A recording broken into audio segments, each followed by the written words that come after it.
This is a humorous welcome, everybody. This is a humorous history podcast, and we are, in fact, the goofy historians. In my brain.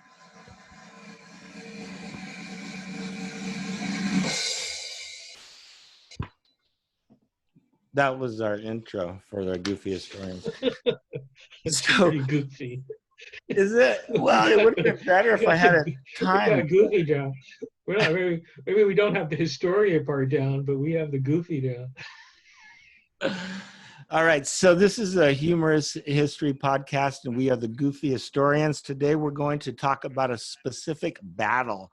The battle is called the Battle of Kadesh, and it took place in 1274 BC between the Hittites and the Egyptians. But before we get to the battle, there's a lot of things we got to set up, because this is our first venture into the Bronze Age, and we got to set up the scene a little bit. So if we can just do a who, what, when, and how, and why for this battle. The Bronze Age happened right after the Flintstones era. So like Barney and Fred, right? The Neo Flintstone. It was the Neo Flintstones era, as opposed to the Neo Flintstones. Yeah. Well, they worked in a quarry, so they were they had the Stone Age down. But this is the Bronze Age, and I guess it really goes all the way back to like 3100 BCC, whatever, with the Egyptians. But we're at 1274 BC now, so that's when it happened. It happened between the Hittites and the Egyptians, and Egypt. I think it was Ramses II or Ramses I. Ramses II. Second. And he was fighting against Moatoli's Hittites. And the crazy thing was their fathers had fought before, but this was later, and they're going to fight again. Now, where did it happen? It happened in the Eastern Mediterranean. Maybe we call it the Near East now, or the Anatolia. You know what? It's Turkey.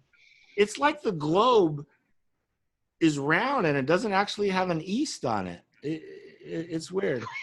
Yeah. Okay. Yeah. Well, yeah. It wasn't east for them. It was north for them. It was north. It was north for Egypt. It was south for Anatolia, for the Hittites, right? And they met in modern day Syria, right, near Lebanon. That's right. Well, we call the Levant, right? The Levant was the other name for it. So how many names do we have? Levant, Near East, Anatolia, the Eastern Mediterranean. They didn't call it the Near East. They didn't know it wasn't East for them. Well, yeah, but we're talking about that's a very Western-centric name to call anybody. It's like if you go west or east, I don't know. But see, if the flat world west to get to Japan. I know, but see, that's why the flat world people. You know, if the world was flat, it really would be like that. That'd be cool. But it's not. It's round. Well, okay, it may be. There are people who think the world's flat. Yeah. There's a lot of people who think that. But anyway, we're not going to go into that. That could be a different podcast. But we get to the technology. I want to divide the technology into two parts, right? I want to talk about the technology of the chariots, because the Hittites had the heavy 3-person chariot and the Egyptians had the quicker 2-people chariot. The sports car. The sports car chariot. But before we even go there, I want to talk about the metal that sucked, right? Because they call it the Bronze Age for a reason. So bronze is made out of copper and tin. I don't know what the exact recipe is, but it's Cu in the periodic charts for copper and Sn for tin. Yeah, and then they throw a little bit of arsenic. I know, arsenic. It sounds like they're just trying to poison the metal. Yeah, so there's lots of different kinds of copper, right? So they had to experiment around with the mixture, but the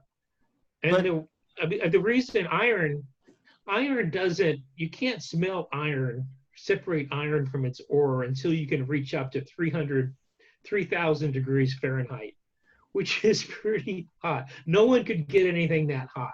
So there's more iron on the crust of the earth than there is copper or tin, for God's sake. But it's just, you just can't get it out, right? And aluminum, you can't get those out of the metal. But tin, you can melt tin at like 500 degrees Fahrenheit, which is like your oven, right? You could get tin, but tin is useless by itself, and because it's too soft. It's not, you're not going to make a sword out of tin and think you're going to be any better than someone hitting you with a rock. A tinfoil sword. Yeah. A tinfoil sword. What's interesting is I knew this, but I haven't known it all my life. Like, if people that don't really think about this stuff might think, in fact, the Iron Age came before the Bronze Age, because it's like, wow, bronze, you gotta mix stuff and have an alloy. And then iron's an actual element, right? Right. On the chart. Compared to a mixture of elements. So I think it's important to just know that. You know, a lot of people, you'd be surprised, a lot of people don't know that the iron, and then they think, well, maybe the iron was deeper and they had to mine it. And that's not the case either. And because the iron is more on the surface than the other ones. It was all about temperature. And then my question because also where it is on the periodic table. Basically, iron is like in the middle of the periodic table, which means it's very reactive. It's just not going to stay iron by itself very long. If you put iron out in your yard, it's going to rust. Oh, right. You're going to get iron for about a day and a half, and it's not going to be iron anymore. Where, you know, bronze will get a orange tinge to it, but it's not going to rust all the way through. So iron is just very reactive. I mean, it's hard to get iron. There's a lot of it. It's just hard to get out, and once you get it out, it's hard to keep it, right, without it rusting away until you mix it with carbon, and then you get steel. You know, but so why couldn't they just made steel? Because that's way better. It's way better. If you know you can do bronze. It. So if you had a bronze, like they have so first of all, they can't get iron because they can't get anything hot enough to smelt it. Okay. Right. Right. So I don't know why. All they could do is get these little, you know, they had to get these like little air things and blow into the fire and make it hot, and then they could end up, you know, finally getting some iron out. Then they had to realize they got to mix it with carbon in order to create steel. And then you got the modern age, right? Once you got steel, the Bronze Age goes away. So what would happen? Say I have a bronze sword and you have an iron made sword. Your bronze sword is just going to crack. Will it? You just like smack it right in half? Times. Yeah, I'll just break it in half. Iron is like 100 times stronger than bronze. But bronze is a lot stronger than wood. If you have like a tinfoil covered. We used to have sword fights with wood when we were kids. Yeah, or stone throwing things at people. But when you see those Egyptians with the little sickle type swords, right, that's bronze, right? And when they say Pharaoh had a golden chariot, it was probably, you know, covered with gold, right? But it wasn't solid gold. That would be a terrible thing to fight with. Gold is really soft and very heavy. Right, you probably made it out of wood, this chariot out of a light wood, and then you covered it with, you coated it with gold, because gold can spread easily. It's very malleable. Well, gold is too malleable. That's why it's not a good weapon. Well, we're going to talk about the gold with Ramses II. He's a freaking Mr. Howell, but we're not there yet. So their weapons sucked. They were made out of bronze, and well, bronze. Well, actually, no. Let's go back a little bit. So the Bronze Age basically started. The Bronze Age started with rocks.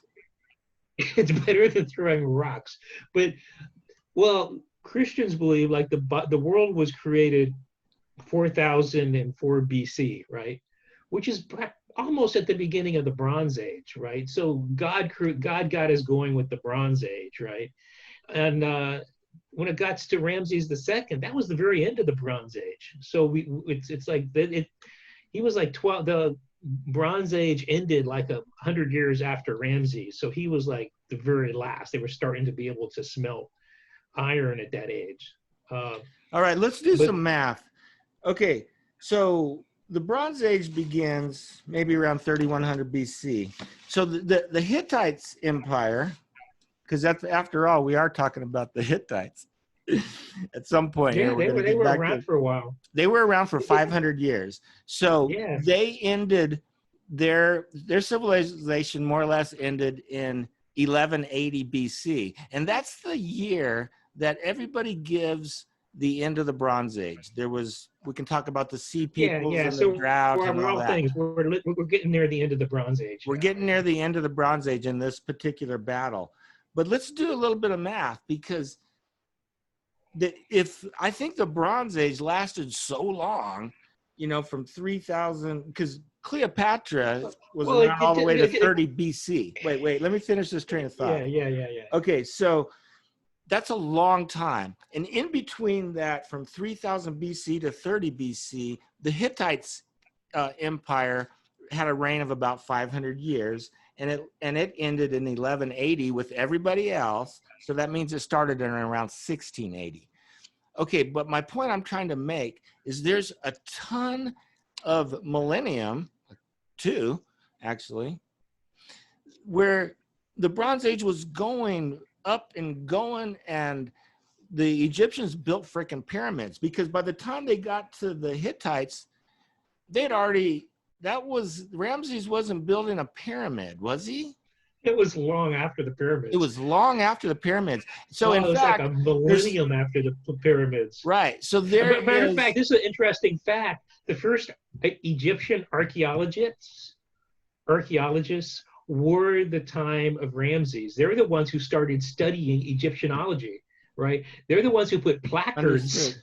Right. Ramses' brother is the one who put placards on the pyramids saying who made it, when made it, and why this is important, and let's not forget it. So we're That is not, important. That's really important so to it point out. was so the pyramids for them were ancient history, 1,000 Exactly. years old.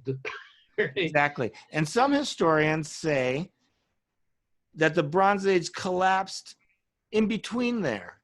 There was a earlier wave of the Sea Peoples, I guess, because they say that the people that conquered Egypt long before this battle gave the Egyptians the freaking chariot. And then the Egyptians used that chariot to kick them out. Hundreds of years later, we're at this battle. And then after this battle, the Bronze Age ends for good.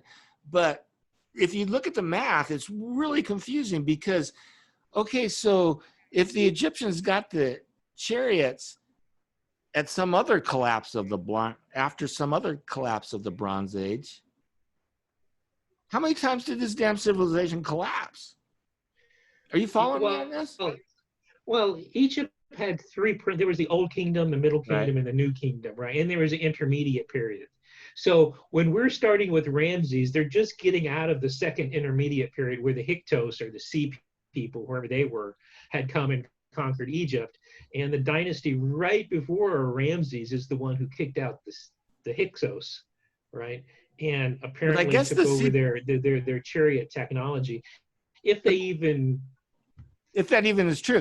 So, but then, then the Sea Peoples came back in 1180, along with drought and problems with trade, and the Bronze Age collapsed for sure. Yeah. Well, yeah. So that's weird. But People are like, how many? It was not a consistent situation. I think it had its ebbs and flows and ups and downs. Oh, yeah. Sure. But I mean, what was it? Ramses was the 19th dynasty. The 18th dynasty is the one who kicked out the Hyksos people, and pretty much the second the new age for the Egyptians went on for quite a while until it was finally over. I mean, they fell again into the third intermediate period, and then it was the Greeks who came and conquered them, and that led up finally up to Cleopatra. But remember, they had like 4,000 years of history. 30 centuries. And they had 3,000 years of history before this. Yeah. right? So, But I for mean, can you sure imagine? the Egyptians had 30 centuries of well documented history. And so the Hittites were kind of a up and coming. They were only 500 years, which is crazy. 500 years is so long that we think of. But anyway, this was the end of the Hittites soon after this. But let's talk about the battle now, because it's significant in a few different ways, right? It's significant in the fact that this is the first battle that is like really well documented from multiple sources on multiple sides. So it's like the first actual battle where we know exactly what happened. And it's also important battle because of the way it ended. If all battles could end this way and result in 100 years of peace, we should look at what they did. And in fact, the peace treaty that they signed, Ramses II and the Moatoli signed the peace treaty, and that peace treaty is in the United Nations today. They still have a copy of it. Yeah, the ultimate peace treaties in the United Nations. Yeah, yeah. Isn't that I crazy? mean, So the very first time we had a documented battle, they did it right in a way, I guess, because both sides won. And it never since has any battle never, resulted in both sides winning. yeah. I mean, I think it was a better win for the Egyptians because I think they lasted longer afterwards. I mean, and part of the treaty was that they would have mutual support for one another. Yeah. I guess I don't think Egypt ever went to the Hittites' defense when they were being taken over by the Assyrians. Well, you know, this podcast, Because I believe it's the Assyrians that finally do in the Hittites, right? And the yeah, Assyrians never get to the Egyptians, and the Egyptians go, they kind of forgot about their peace treaty. right. So anyway, the Battle of Kadesh, this podcast is going to last longer than the freaking battle, but let's talk about it real quick. So Kadesh is right kind of in the center between the Hittites in the north and the Egyptians in the south. And it's very important. It's a fortress because all the trade goes through there for everything going east. Everybody wants to control Kadesh. Like I said earlier, Ramses I and Moatoli's father had fought for that same area. But here we go. So now it's Ramses' turn. And he has his army, and you can never really tell how many freaking people they had because everybody, oh my God, they exaggerate so much in the record. You got to kind of figure out what it is that actually kind of happened. But anyway, they had Ramses had a lot of troops, and he divided it up into 4 separate armies, and they were all marching north. All 4 of the armies were named after Egyptian god, Ra, and blah, blah, blah. Each section of each army had its own chariot force as well as infantry. And the chariot people were the actual soldiers, the actual professionals, and the infantry were just dudes, right? They they were barely an army. It was so bad, they actually had advertisements in Egypt saying, be a scribe, because the army is so bad. All you do is you walk for 100 days without any food, because they always exaggerate. And there was advertisements saying, be a scribe. It's way better than being a soldier. Pays better. Pays better, and you probably will live and stuff. Yeah. So that was an advertisement actually all the way back to 1500 BC in Egypt. Being in the army is no fun. Anyway, Yeah. so Yeah, I'm surprised the Pharaohs let them get away with that. You think they would have censored that? Yeah, Yeah. that's true. Well, Or maybe they wonder if they needed had any scribes. like a Go Army type like. I guess they didn't need to, right? Because they just went because it was a dictatorship, right? It was a For king, a sure. pharaoh, right? They just went and they just went and got some guys off the field when it wasn't planting season. I mean, well, when they were actually planting, when the Nile flooded and they got all the fertile soil, everybody had to go out and plant their crops. Then there wasn't any war. Everybody was working. Right. But afterwards, after they harvested, they have all these young men hanging around doing nothing. They could have gone to school, become a It could have scribe. been a Can you imagine? scribe. Can you imagine becoming a scribe and have to learn Egyptian? They're probably going, "No, I'm going to be a soldier." Yeah, it's, they're probably all easier. it's By the it's time hard we enough learning walk the all the way to alphabet. Anatolia, they'll have the peace treaty drawn up. Okay, so we have Ramses II going north with his four armies, Yeah, but converging but but but but, on but each, each Kadesh. each each of the four armies was. This is why, I mean, they do exaggerate a lot in these historically, but in this case it seemed pretty reasonable. There was 5,000 in each army. That's 5 times 4. That's 20,000 people. With their chariots and their horses, and maybe they had a separate elite. You know.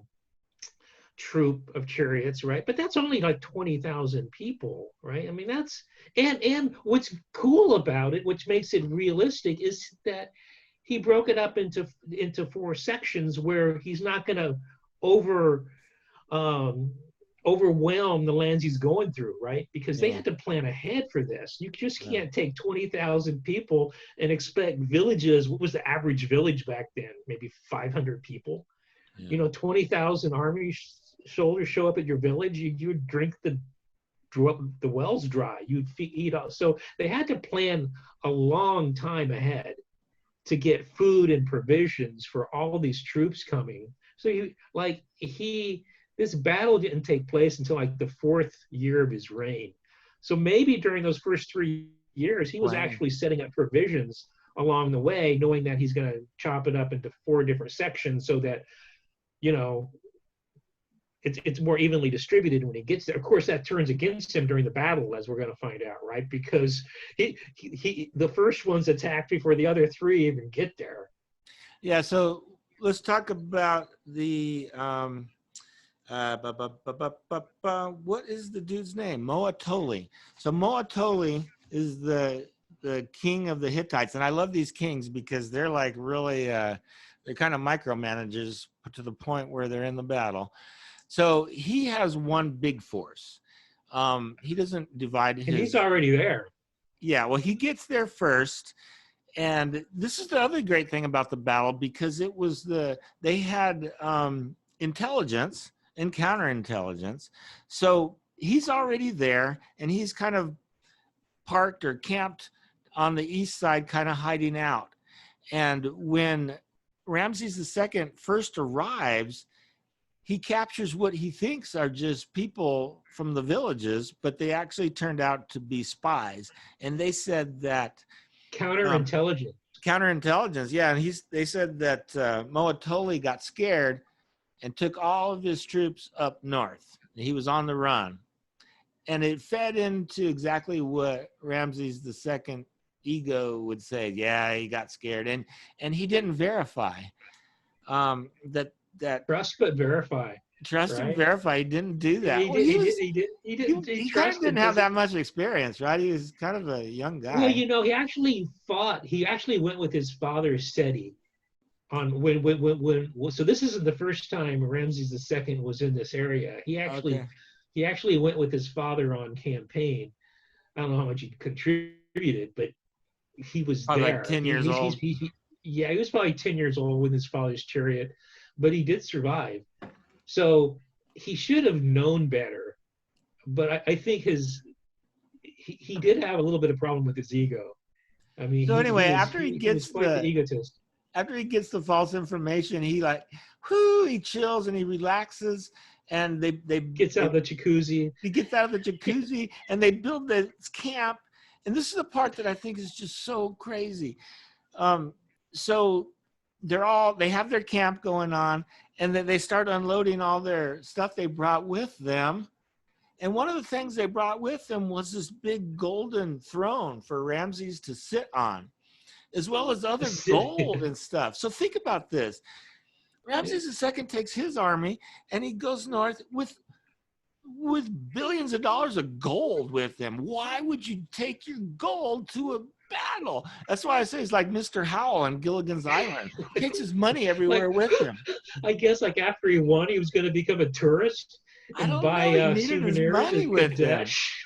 Don't leave home without it. And also, I thought it was cool. He brought his pet lion, so he had a full-grown lion with him. Whoa, I didn't know that would be. No, he had a full-grown lion with him next to his golden throne, and it worked. 30 wives. It worked in his behalf. Because what happened after that was they did get lucky and they caught a couple more people and they said, hey, you guys have been duped. He's right down the road here. He didn't run off to the north. And he's coming, and he's coming now. He's coming now. And Ramses II was super smart. He sent messengers in all the directions to get all the other 3 missing pieces of his army to converge on that area. But dang it, the guy, what's his name again? Moatoli was also smart, and he took his heavy chariots and he slammed into the first army that was converging. And which is the second army. It's the second set of 500 that's coming up. Yeah. He hits them while they're still strung out on the road. Right. And he just disintegrates them. He disintegrates them. And then he's like, great, I'm going to turn around or turn up north and go get Ramses. And it seemed like a great plan. By then, some of the stragglers had gotten back to Ramses, said he's coming for sure. So they were kind of ready. Moatoli gets his heavy chariots and he tries to plow through the line like he did just previously, I guess earlier that day, in fact, or might have been the next day. But at Ramses II camp, they slam through there and they get distracted by the gold. By all the gold. By all the gold thrown. And the lion, did the lion live, I wonder? Anyway, so they get distracted and they start looting instead of fighting. Right? Is that what happened? They kind of just started grabbing it instead of that happened when Alexander the Great later, it's many years later, 1,000 years later, when Alexander was fighting the Persians. The Persians actually got behind Alexander's lines and got his gold train where all the gold was, where he was paying his troops, and they got all distracted and they went, and then Alexander turned around and took them.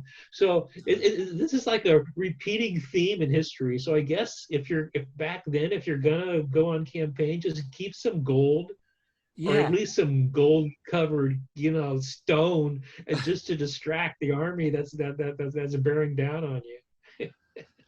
That's so funny. But anyway, it worked. It did. Well, that's not the reason he bought the gold. He thought he was gonna win. So the other Ramses, here's the part that is so funny. So Ramses gets all his troops together and he rallies them all, and this is the part that's documented on both sides. So it's probably true. So Ramses actually does lead the charge with his chariot and all his other chariots, and the account of it was so funny. He's like, I slew 100 with my left hand and I captured 100 with my right, this kind of thing. Right. But he did win. He did lead the charge, and the Hittites retreated into the fortress of Kadesh. So now they're inside the fortress, and this is the part that is so surreal, because now Ramses II is supposed to put a siege on the fortress and win, but he doesn't.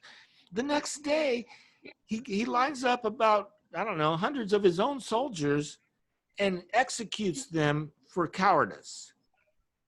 And then him and Moatoli get together and they become best friends forever, BFFs. And they come up with Yeah, this and he treaty. never does take Kadesh. He never does take Well, Kadesh, but he wins. yeah, He wins the battle, but doesn't take Kadesh. And they sign this treaty. yeah. Well, first they sign the truce. I mean, Moatoli says, "Well, I'm inside Kadesh. We're going to find a treaty, which means I won, right? You have to go back to Egypt." And Ramses says, "No, it's not a treaty at this point. It's a truce because I'm coming back.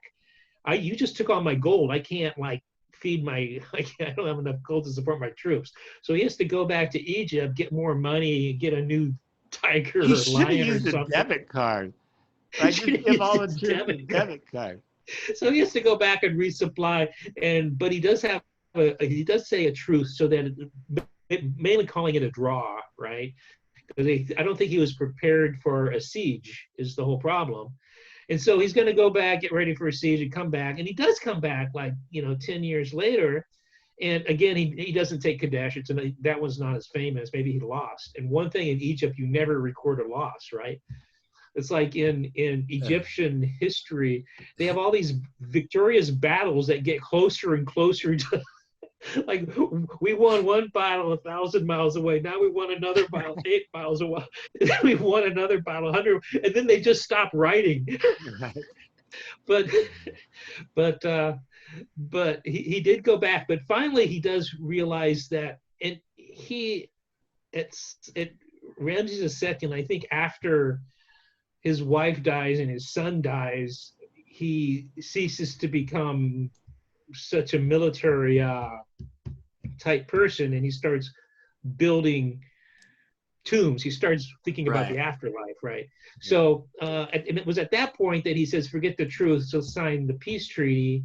And that's when and he never does take Kadesh, and he stops trying to expand his empire and starts focusing on Egypt itself and his own self-aggrandizement in making all his temples and his was it Valley of the Kings and tombs and stuff.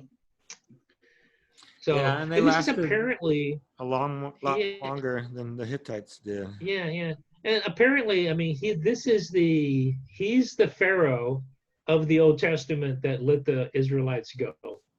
I mean, that's what they think. That's lining it up. Ramses II let the Israelites go. Let's go. And of course, he doesn't record that either, but he doesn't record any type of defeats, right? So, so if he's the Pharaoh from the Bible, then he's the one that got his army wiped out when the sea closed. Yeah, well, yeah, if you're going to take everything literally. Actually, apparently that's a misinterpretation. It was never the Red Sea. Nobody crosses the Red Sea, even with God's help. What they crossed was the Sea of Reeds, which is like down further, right? It's like the swampy area, right? It's where the Red Sea would hit the Mediterranean, and they crossed that, which would make sense physically without believing God was on your side. It'd be easy for, people running away to run away through, the Sea of Reeds, right? But you try to take chariots through there, high tide gets them, they're going to get wiped out, right? You can't. They're too heavy. So that's a more logical explanation. But well, you know what? They didn't really have that far to go. I mean, so Egypt is seriously, Egypt is where it is, right? And Israel is just right there, kind of where Kadesh is, not far. How can you be lost? Unless you're walking through a desert, through the Sinai. Well, I know, but Ramses and his father did it all the time. It didn't take 30 years, and they didn't get lost, wandering, going, where are we? Get lost. They did it in one season. They did it in the yeah. But that's why I think they planned ahead, right? Well, they the Israelites planned ahead. They had to like food storage areas all along the way, water storage all along the way, where the poor Israelites, they took off, they had nothing, man. And according to the Bible, there was 600,000 Israelites who left Egypt, men, right? They don't count women and children, right? And apparently in Egypt at that time, there was only 1 million people. So all of these, half the population just left, went walking off into the freaking desert. Walking off into the desert. So probably there was like maybe 500 Israelites who left. But according to the Bible, if you take it literally, there were 600,000 men, which means there was like what, 1.8 million people wandering in the desert, if you count plus their donkeys or whatever they had, you know. It is interesting to put the time period. Just think of the logistics of that, man. So it makes me want to ask about the Philistines, because my name is David, and David and Goliath is a Philistine. When did the Israelites fight the Philistines? They had to have been after this Battle of Kadesh. Oh yeah. If you take that as the point where, so if you take that about maybe 20 years after, because they know when Pharaoh's son died, right? Hold on a second. 20, carry the 1, -4. I've got a calculator. You have to remember you're going backwards too. I know. You're BC. So if it was what was a 1274 or something? So maybe 1250 they leave. I don't know. Well, was it before or after I mean, who knows? Because in the Bible they don't give the names of the pharaohs. Unfortunately, that would have really helped. You know, they just say the Pharaoh. That's right. They just say the Pharaoh. There's like hundreds of pharaohs, right? Right. That's like saying the Pope. Oh, and actually, the whole Pharaoh thing came from the Bible. The pharaohs didn't call themselves Pharaoh. The pharaohs called themselves king. What Pharaoh means is the big house. Right? So it'd be like us calling the White House says, right, or the big man, right? So if you were like living in the rice paddies, you could see the big house up on the hill or something, or up on the, you know, that's the big house says. So they just referred to anybody in power as the big house as opposed to the mud house.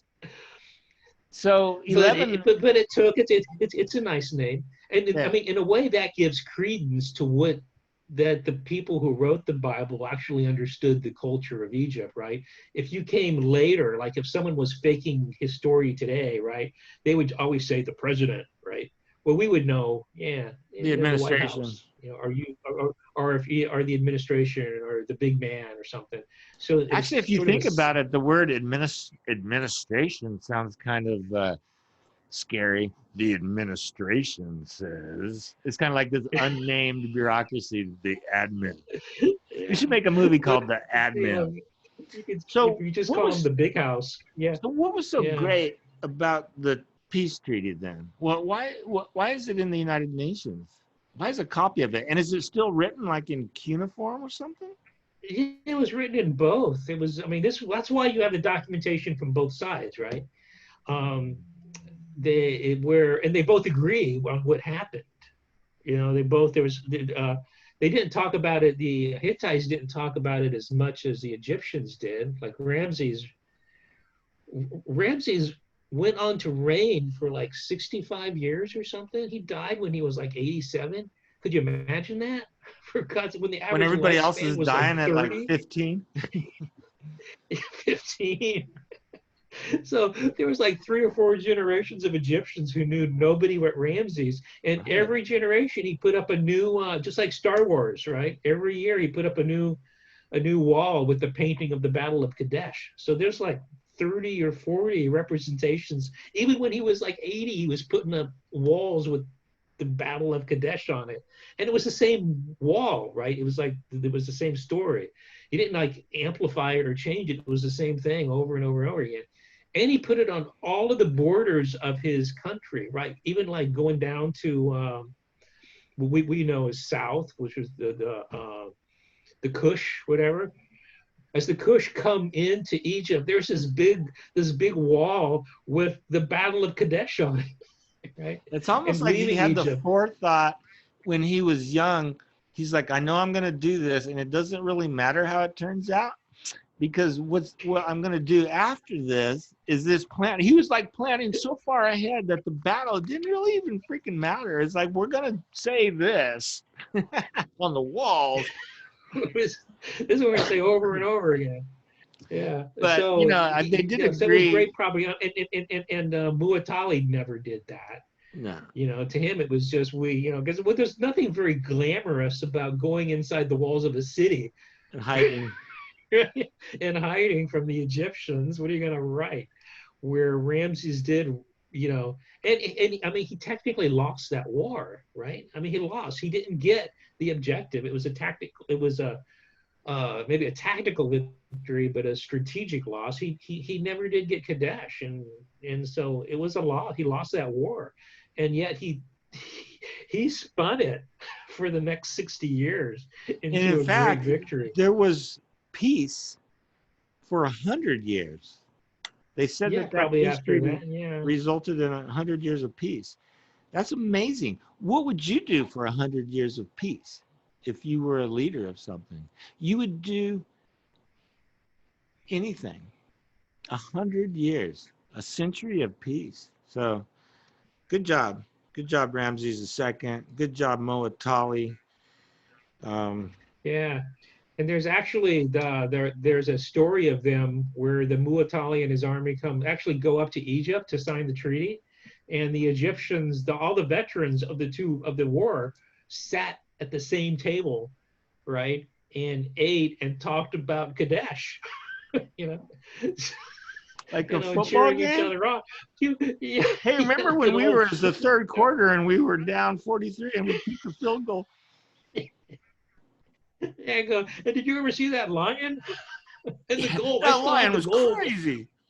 That lion and that golden throne. I sat in it. I'm still living on that. Oh yeah, that's right. Because at the end of the day, the Hittites ended up with the gold. It's kind of like I love. They probably ended up with the lion.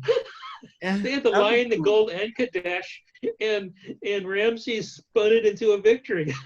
Ramses, no, you lost. Ramses, you lost win. Your lion. You lost your gold, and you're the one who killed your men. How do you spin that into a victory? I guess. Oh, what was also very interesting that Ramses II had red hair. Did you read that? I did, yeah. I mean, that's pretty amazing. Weird. So he was probably, I don't know many Egyptians, but I don't think they have red hair. So he was probably like the grandson of one of the Hyksos or one of the sea people, whatever they are. Yeah. I mean, got the chariot technology and the throne. Yeah. So who knows what his lineage was? Wow. But anyways, and he was long. Maybe he was an alien. I mean, they say that the aliens helped him. Yeah. But that was when they were building the pyramids and stuff. That was a long time ago, yeah. And interesting fact is Ramses is the only person from the Bible that you can still see. I mean, his mummy, you can still go see Ramses' mummy. So biblically, if you want to get like a connection with the Bible, you can go see Ramses because he was there. Interesting. So King Tut was the last pharaoh. Like the reason why King Tut, I guess, is famous is because the grave robbers were us. Were us, right? All the other grave robbers before Kadesh coming back and getting the rest of the gold. That's so funny. I go, we know they got gold now. Where did they have all that? Where did they get all that gold? Because at the end of the day, all the gold that Ramses took with him, it wasn't all of it. He had a lot more gold back in Cairo or whatever. Yeah, they buried their gold, man. How do you carry your gold around with you? That's like, I was listening to David Letterman interview Kim Kardashian, and she Not Kardashian again. I know. But see, the thing is that I thought that she was like Mr. Howell, because when she got robbed in Paris, and she had all her jewelry with her, and they just like one ring was worth $1.5 million, and they stole like a whole box. And I was like, well, you shouldn't have brought all your jewelry with you to Paris. But she actually brought it for a reason. She needed it for the freaking fashion show or whatever. And the crazy thing about that is that was a real thing. They robbed her and tied her up and all this horrible stuff. Poor lady. And then they caught the people. It was like a ring of like 40 or 50 people, and they're in trial and in jail. But you know what? The Ramses gold, they never found it. All that jewelry is still on the black market. Still on the black market, yeah. And who knows? Yeah. But anyway, so this was the Bronze Age. Actually, interesting. King Tut, basically, and King Tut's father. That was the 18th dynasty, and when Ramses took over, he wrote them out of history. He took all their names and chiseled them away.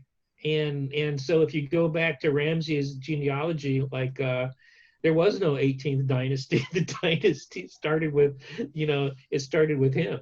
So I mean, they did that to that female pharaoh too. There was a female pharaoh. Or Nefertiti. And they chiseled her out of history too. Hephaestus, something like that. Right. He wrote her out because they tried to go with the. Yeah, they tried to go with the one god. We didn't even get a chance to talk about the gods. Okay, we're going to do probably, I would say, one or two more in the Bronze Age. It's difficult because you can't really get, with this one you can, but a lot of the battles and stuff, you can't really get into the personalities and stuff. But I love the era. We'll talk more about the chariots, the heavy chariots versus the light chariots. And when they went over rough ground, the chariots, they came apart. They were like a little Lego kit. Pop, pop, pop, boom, boom. Yeah. So you went to the battle and you put your chariot together. That was cool. Because you needed a field. Yeah. You needed a smooth surface, right? Because all it was an archery platform. It wasn't a Jeep. It wasn't a Hummer. Yeah, you bounced your shit right off of there. They had gotten a long way. But what they hadn't invented yet was a suspension system. They didn't have springs, right? So no, it was a rough ride. Like you said, it had to be flat. It was that's why they always stood up so they could absorb it with their knees. Because if they were sitting down, they would just go. That's right. If they were sitting down, they just bounce out. And the chariot would just be like freaking without any people, just. Yeah, I can see like little Ramses bouncing out with his pet lion. You gotta be careful. That would be so badass. If I was Ramses, I would have the lion in the chariot with me and just. Oh yeah, absolutely. Well, he should have got one of those Hittite chariots that had the big three one, people on it, right? Yeah, one of the bigger ones just for show. And have his guy who's driving the chariot, and then his lion, and then him with his compound bow. Yeah, that's pretty intimidating. No wonder he would have won. But I don't think they could have fit all three, the driver, Ramses, and his lion, on one of those Egyptian chariots. They look pretty flimsy. Unless it was like a little baby lion. All right. I'm sure that would be... or maybe they had the lion pulling the chariot. Wouldn't that be cool? Holy shit, that would be awesome. Just ride the lion right into battle. Boudica has nothing on him, man. Remember Boudica with their little wicker chariot? Her chariot sucked. Poor Boudica. She could have used a Hittite chariot. She could have. She could have got her own lion too. Or tiger. I think tigers are better, but who knows? Or bear. Oh my goodness. All right. Well, anyway, the Bronze Age is fun. We'll stay here for a little while. Who knows? Maybe we should go back to the Flintstones. No, we can't. We got to go back We got some things to finish up in the Middle Ages, and then hopefully Southwest history for a couple iterations. Yeah. Or And just, yeah, witchcraft in the Southwest, if there was such a thing. absolutely. All right. Well, we sure appreciate everybody for tuning in, and we'll be back and talk to you then. Oh, by the way, we're not real historians, and we hope this was mostly true, somewhat funny. Oh yeah, always fact check what we say because we're just making shit up mostly. Some of it's probably true, but we don't know. But we Right. don't know. We're not historians. We're not historians. We're not comedians. What do we know? We're just not real. Yeah, it's like yeah, like we would say there's a lot of good classes on the great courses, but we're probably too embarrassed. They're probably too embarrassed of us. We're like their worst students, right? They go. That's okay. You know what? Stop promoting us, please. We're going to promote Great Courses one more time, www.greatcourses.com. They're college courses. They're great. They're available 24/7 anywhere on the planet. So do that, and we'll be back next week. Okay, bye.